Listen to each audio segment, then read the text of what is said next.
Hello students, welcome to EPG Pathshala. I am Dr. Sanjay Kumar Chamoli from the Department of Physics and Astrophysics, University of Delhi. Today we are going to talk on module Radiation Detector Part 3 under the paper Nuclear and Particle Physics. After completing this module, the students will be able to number 1. Understand interaction mechanism of electrons in material medium.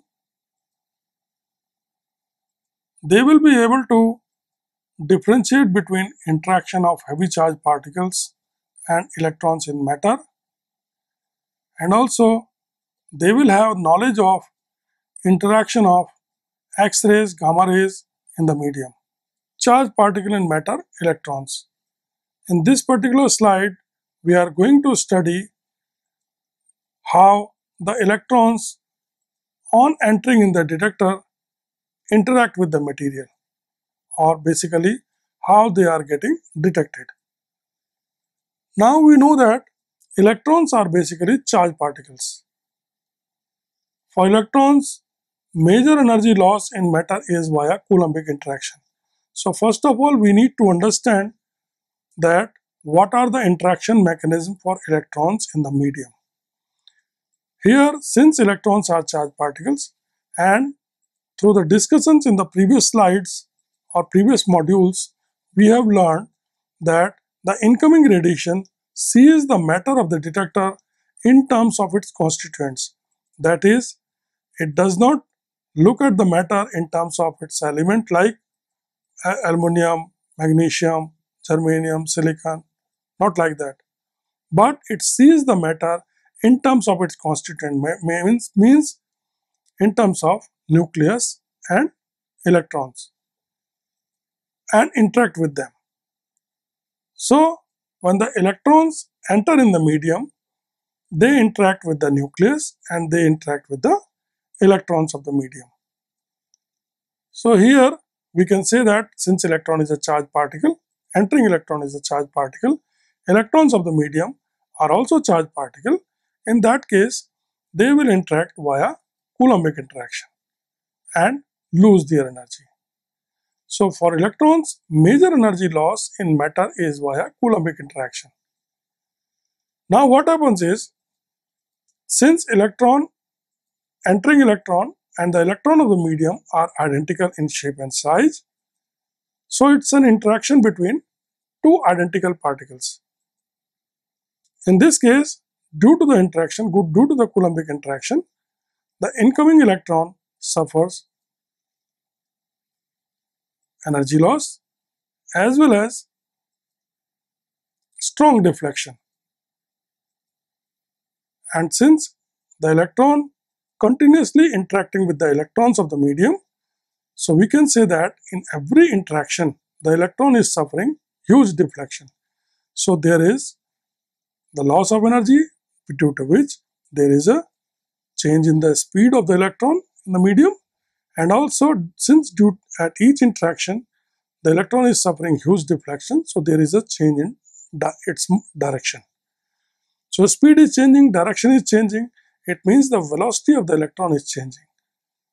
And since electron is a charged particle, its velocity is changing in the medium, it means it is in accelerated motion. We know that whenever a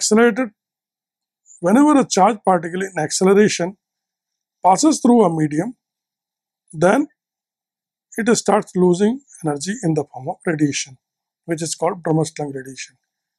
So since the electron in the medium is in accelerated motion, so it will also lose its energy in the form of radiation, that is Bromslang radiation. So in case of electron, there are two interaction mechanisms by which the electrons lose their energy. The major portion of the loss comes from the Coulombic interaction, whereas the other portion comes from radiation loss. So for electron, energy loss in matter is via collision loss, which we commonly call as Coulombic interaction with the electrons of matter, and radiation loss, which we are calling as Bromslang. So total loss of energy for electrons in the medium, which is also called the linear stopping power, is given by dE by dx is equal to dE by dx collision plus dE by dx radiation. Now, if we want to see how much is the contribution of the two losses for electron, then usually we find that dE by dx, ratio of dE by dx for radiation to the dE by dx of collision is around Ez by 700. It means the energy loss, the radiation energy loss depends on the energy of the incoming particle E and the Z of the material of the detector. Now E minus and or E plus are the only charged particles in which radiation loss contributes significantly to total energy loss. So it means electron and positron are the only charged particles. Others are alpha particle, alpha proton, heavy ions, fission fragments, etc. They are heavy charged particles. But electrons and positron, because they are very light charged particles, in these cases, the radiation loss contributes significantly to total energy loss. Emission probability is proportional to E square by me square c square whole to the power 2. This sentence basically we can see in the light that since the other charged particles like alpha particle, heavy charged particle like alpha charged particle, protons, heavy ions, fission fragments, etc., all these are charged particles. They also suffer deflection of the path, but the deflection is very small as compared to the deflection of path for electrons. That is why in those cases also, that is in case of heavy charged particles also, there is some loss of energy due to the radiation, that is Brahmaström loss is also there, but that Brahmaström loss is negligible as compared to the losses that we see in case of electrons. So electrons and positron are the only charged particles in which the Brahmaström energy loss, which is called radiation loss, contributes significantly to total energy loss. The major differences between electrons and heavy ions are electrons move with relativistic speed. So this is now we want to differentiate that how the charged particles are different than electrons. Now electrons are very small size particles. So for a given energy, the velocity of electrons is very high as compared to the heavy charged particle like proton or alpha particle. So we can say that the electrons move with relativistic speed. Second thing, electrons collide with identical particles. It's very important because when the electrons enter in the detector, they interact with the electrons of the material medium. Since they are both electrons, so we can say that indistinguishability concept will be there. We cannot distinguish which electron is suffering the deflection in which direction because they are identical particles. So in this case, electrons collide with, in case of electrons, they collide with identical particles. So large deflection in path is there. Due to light mass, there is a finite probability that some of the electrons may be backscattered. That is deflection at 180 degree and leave material. This is very important because electrons are very light mass particle. They collide with the electron of the medium. So since it is a collision between two identical particles of same mass, same size, so there is a fair amount of possibility that in that collision the entering electron may return back. That is, it may suffer deflection by an angle of 180 degree. So though suppose 100, we can say that suppose 100 electrons enter in the detector, it may happen that only 70 got entered and get counted or get interacted within the medium, whereas 30 suffered the backscattering. So they come out of the detector and they are not counted. So this is the situation this is the situation which is very much there in case of electron and positron, that there is a fair amount of backscattering. Charged particle in matter, electrons. The backscattered electrons have considerable effect on the designing of detectors for low energy electrons, more for low energy and thin jet. It means when the electrons enter in the detector, they see the identical electrons of the medium. So there happens there basically some backscattering of the entering electron take place, and this backscattering is more for low energy electrons and high jet of the detector material. The maximum allowable energy transfer becomes W max is equal to kinetic energy of the electron by 2. It means when the electron tries to enter in the detector and interact, then there is a fair amount of chance that that electron will be backscattered. So overall, if we see that how much energy of the incoming electron is transferred in the detector medium, then it becomes W max is equal to kinetic energy of the incoming electron by 2. That is 50%, at the most 50% of the energy is transferred to the detector. Corrections needed in Bethe-Bloch formula for E minus or E plus. So now, as we have seen in our previous study, that Bethe-Bloch formula basically gives the cross section of interaction, or rather the stopping power of incoming charged particles within the detector medium. So that formula we can still apply for electrons, but we need to modify the Bethe-Bloch formula in order to apply it for electron or positron detection. For electron, corrections needed due to the following reasons. What are these reasons? Number 1, due to small mass, electrons suffer huge deflection in collision, because as we have said that when the electrons enter in the detector, they see the identical electrons of the detector medium. So it's basically the interaction between two identical masses, electromagnetic interaction between two identical kind of particles. So due to the small mass, electrons suffer huge deflection in the collision. So in the collision, the incoming electrons basically suffer huge deflection. Second thing, since collision is between identical particles, so indistinguishable. So if we track the electron in a particular direction, then we cannot say that whether this electron is the incoming electron or the electron of the medium, because they are identical particle, so indistinguishable. Charged particle in matter, electrons. So we continue our discussion about the Bethe-Bloch formula in case of electrons.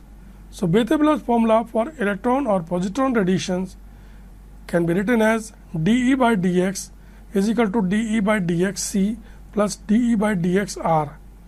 What is dE by dx c? dE by dx c is basically the Coulombic interaction. So dE by dE by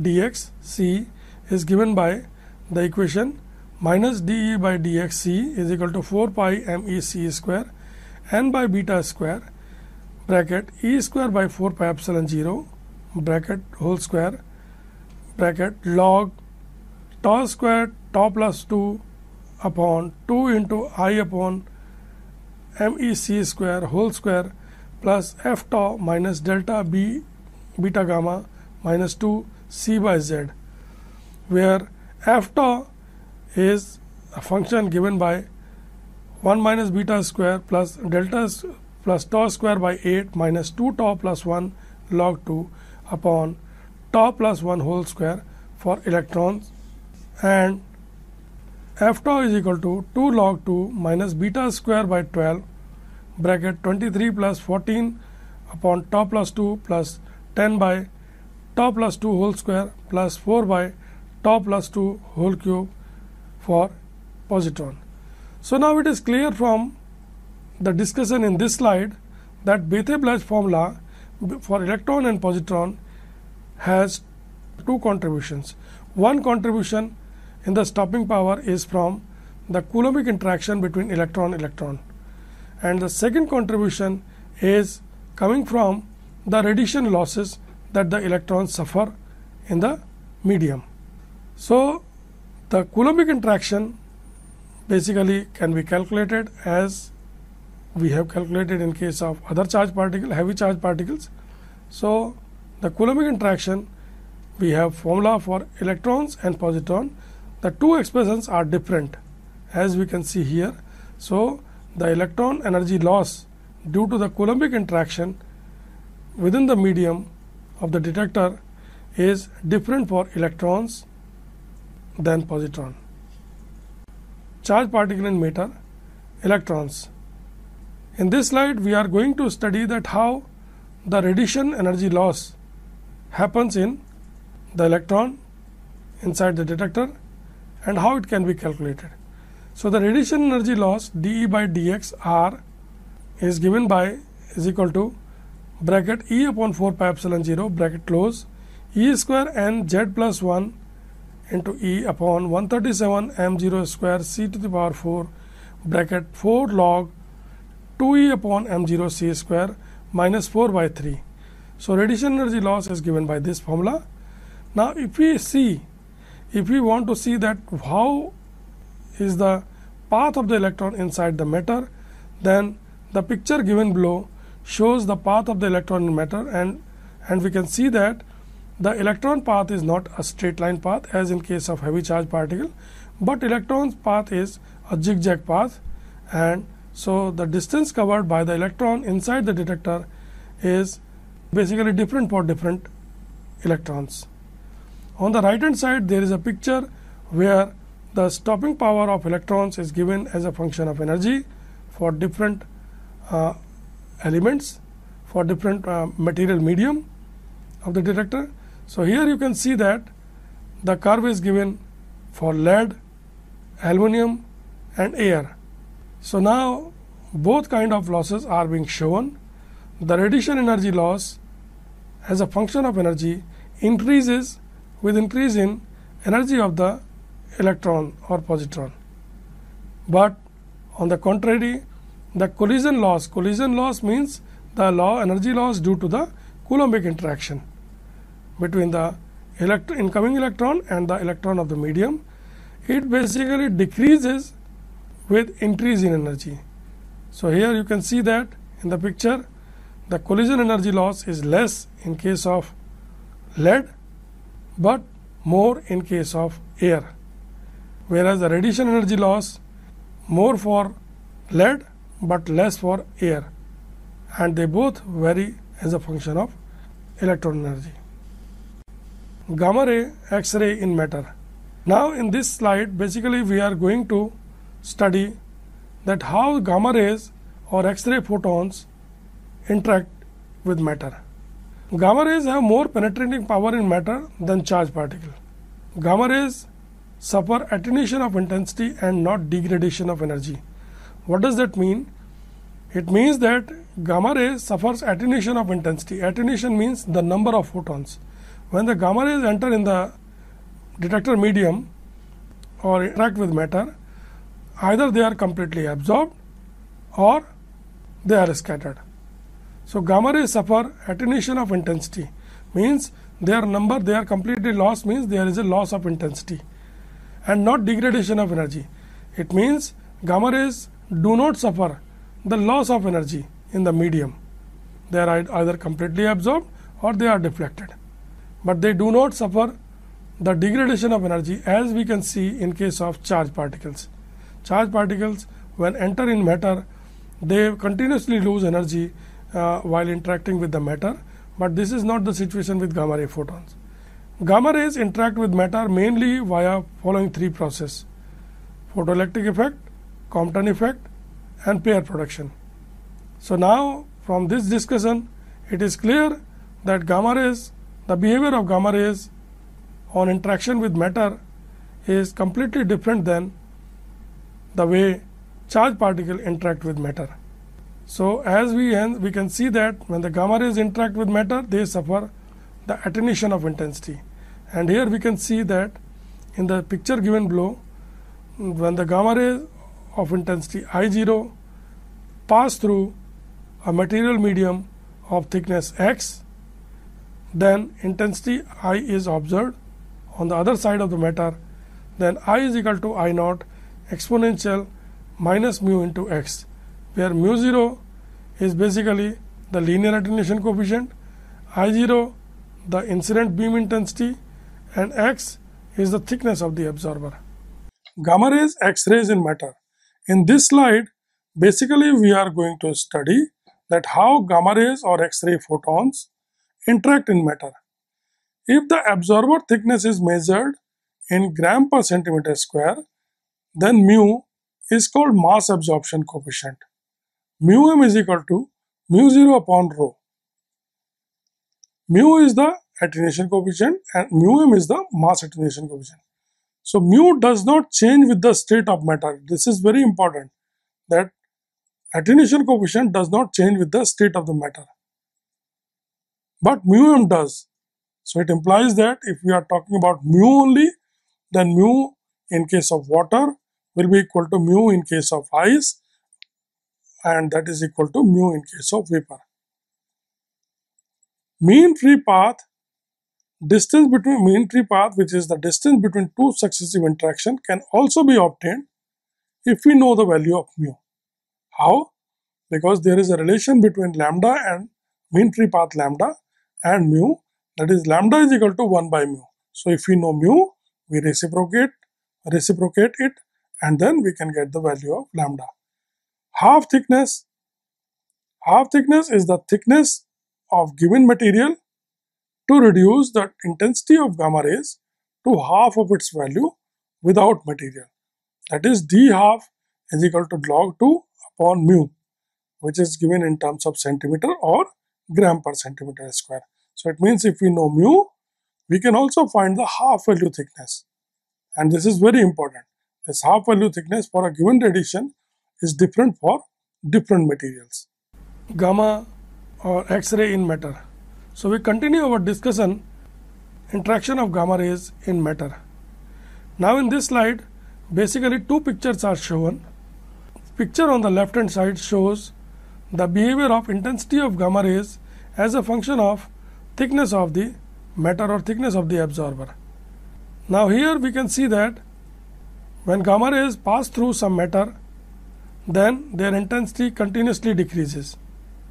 And here we can see that few marks which are represented as h half or 2h half, they show the point or the thickness corresponding to which the intensity observed after passing through the matter is half of what the gamma ray intensity was before entering the matter. So this is also called the half value thickness. On the right hand side picture, the transmission probability of gamma rays in lead for different energy gamma ray photons as a function of thickness is represented. Now here transmission means how many gamma photons will pass through a given thickness of lead sheet. So this is called a transmission. So transmission probability is basically, we can see that it decreases very fast as a function of thickness of lead, but it is a function of the energy of the gamma ray photon. Higher the energy of the gamma ray photon, more is the transmission probability for a given thickness of lead sheet. Gamma ray, X-ray in matter, photoelectric effect. Now as up to the previous slide, we have of the opinion that the gamma rays interact with matter via three different processes. Now in this slide, we are going to look into the photoelectric effect kind of interaction of gamma rays in matter. In this mode, that is in the photoelectric mode, the photon is completely absorbed by the bound electron of the medium, and photoelectron is preferentially emitted in the forward direction. What happens is, we know that in the matter, in the atom, the electrons are moving in closed circular orbits around the nucleus. So when the gamma ray basically hit and interact with the atom, then it interacts with the electron. Electron completely absorb the photons, and the photon is emitted. So that is called the photoelectron, the basic principle for photoelectric effect. Now the photoelectron is emitted with energy E is equal to h nu minus Eb, where Eb is the binding energy of the electron. Another important thing in the photoelectric effect we observe is that the probability of photoelectric emission is maximum for high Z materials and low gamma energies. That is, for low gamma energy means for gamma energies less than around 200 keV, we see that the photoelectric absorption is more, and the probability of photoelectric emission is proportional to Z to the power n upon E gamma to the power 3.5, where Z is the atomic number of the absorbing medium, that is material of the detector, and E gamma is the gamma energy of the incoming photon, where n is equal to n ranges from 4 to 5 depending upon the stopper. And here on the right hand side, one picture is shown. In this picture, the cross section of photoelectric emission is represented as a function of photon energy. Here you can see that the curve is falling down as a function of photon energy, with two kinks are observed on the lower energy photon side. One is called the L edge, another one is called K edge. K edge means when the incoming photon is absorbed by the K shell electron and it is emitted out. L edges correspond to the case when the incoming photon is basically absorbed by the L. So students, let us now summarize what we have learnt in this module. We have gone through many concepts in this module, but now it's time for us to recap what we have learned so far. The first thing that we have learned in this module is that electrons interact with matter in different ways than heavy charge particle. Second thing that we learned is for electrons too, the major energy loss in matter is via Coulombic interaction. Third important thing that we have learned is that for every heavy energy, for very high energy electrons, the energy loss via radiation increases with the atomic number of the interacting medium. The next important thing that we learned is that gamma rays suffer attenuation of intensity and not degradation of energy. From detection point of view, the half value thickness and mean free path of gamma rays in the medium are important quantity. Thank you.